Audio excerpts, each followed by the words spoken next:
bagong impormasyong bubusog sa isipan. Lahat ng dapat niyong malaman.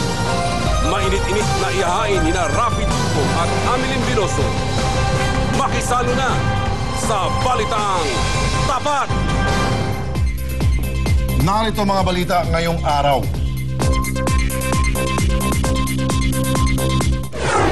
Anak ni Attorney Oliver Lozano na pinatay ng mga umunoy karnaper, ililibing na mamaya.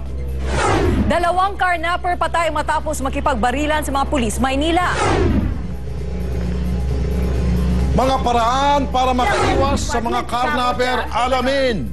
Kung hindi siya gagot... Senadora Miriam Santiago, binanatan si dating Defense Secretary Angelo Reyes. Binatigo, pinasok ang bahay ng isang buntis para magnakaw ng cellphone. Mga tips para alisin ang iba't ibang mantsa sa damit, alamin sa WAIS.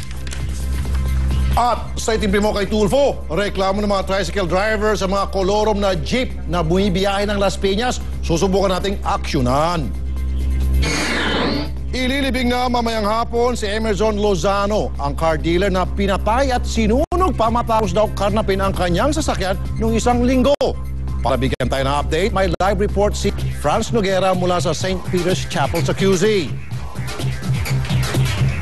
Rafi, malapit na ang umalis dito sa St. Peter's Chapel ang mga labi ni Emerson Lozano, ang anak ni Marcos lawyer Attorney Oliver Lozano. Kung makikita nyo nga sa aking likuran, ito nga itim na sasakyan dito, ito yung magdadala ng labi ni Emerson para nga ihatid sa kanyang huling hantungan. Na kanina nga nasaksihan natin na sobra talagang kalungkutan ng pamilya nito dahil yung kanyang asawa, yung kanyang ina, hindi talaga mapigilan ang pagluha. Dahil nga ngayon ang huling ihatid sa huling hantungan itong si Oliver, ang kapulisan nag-deploy ng higit kumulang sa 100 pulis na mula nga sa Quezon City Police Station sa pamunuan ni Police Superintendent Constante Agpawa para magbantay sa seguridad ng mga makikipaglibing. Inaasahan kasing dadag sa mga taong sasama sa paghahatid ng labi ni Emerson. Mula nga rito sa St. Peter's Chapel, dadalhin ang kabaong sa Holy Family Church sa Jasmine Street para muling magmisa. Matapos doon, idadaan din ang mga labi ni Emerson sa library para sa mga bata sa kanilang barangay na ipinatayo noon ng biktima. Itutuloy ito sa ancestral house nila sa Everlasting Street, tapos idadaan ng Quezon Avenue, dediretso ng Katipunan para makarating sa Marikina papunta ng Loyola Memorial Park. Rafi, Amelin, payo nga ng PNP sa mga sasama pong makikipaglibing, kung may mga malalaki kayong sasakyan, abay wag na po ninyong dalhin dahil nga masisikip ang mga lansangan at maaaring makapagdulot lamang ito ng pagsisikip sa trapiko. At yan nga ang mga kahuling kaganapan dito. Magbabalik tayo para magbigay nga ng update dito nga sa magiging libing ni Emerson Lozano. Balik sa iyo, Rafi. Okay, salamat Franz Noguera. Sa Sabado naman, nakaschedule na i-cremate ng pamilya Bautista ang labi ni Benson Evangelista. Isa rin siyang car dealer na natagpo ang patay ilang araw matapos makita ang bangkay ni Emerson Lozano. Pero bukod sa magpagresolba sa kaso, humingi na ng tulong ang pamilya Evangelista ng police protection dahil daw sa death threats na kanilang natatanggap.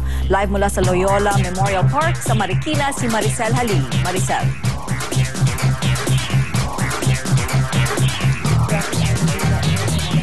Takbo ng kaso sa ngayon dahil maliban nga dun sa artist sketch na inilabas ng PNP dun sa 2 suspect ay hindi pa maidetalye yung ibang mga nakalap na ebidensya. Pero ang sabi ng pamilya ng biktima na si Benson, hindi sila titigil kahit pa may natatanggap silang banta.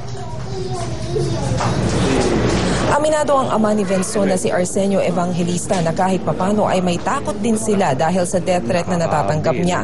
Ilang text messages na rin daw kasi ang nakakarating sa kanya mula sa 5 iba't ibang numero. Ang ibang mensahe sinasabi na mayabang siya at pamidya-midya pa. Sabi ni Arsenio, nagkamali daw kasi siya dahil nai-anunsyo niya ang kanyang personal number nung una siyang nagpa-interview sa media para hanapin ang nawawalang anak. Pero tiniyak naman daw ng PNP na babantayan ang kanyang pamilya para masiguro ang kanilang kaligtasan. Dahil sa nangyari kay Benson, suportado ni Arsenio ang pagbuhay sa death penalty para magdalawang isip ang mga kriminal na gumawa ng krimen. Nanawagan din siya na gawin ng non-bailable ang carnapping. Sure, it's about time na i-review nila. Rafi Amelin sa ngayon ay unti-unti na ngang natatanggap ng dalawang musmus na anak ni Venson ang nangyari at unti-unti na nila itong naiintindihan. At kamakailan nga daw ay gusto pang makita ng 3 taong gulang niyang anak na buksan ang kabaong nang makita ang kanyang ama. Pero sa ngayon ay may mga mangilan-gilang mga kamag-anak at kaibigan na nagpupunta dito sa Loyola Marikina para makiramay sa namayapang si Venson. Rafi Amelin? Salamat, Maricel Halili.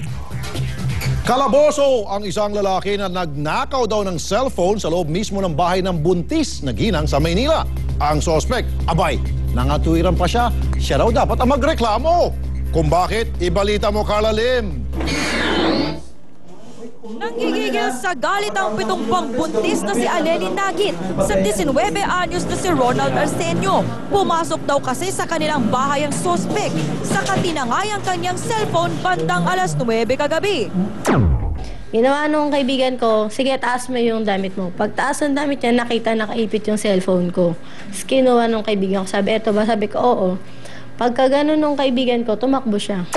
Itinanggi naman ng suspect ang akusasyon kung tutusin na raw sa pangaang argabyado dahil pinabugbog siya sa mga tambay.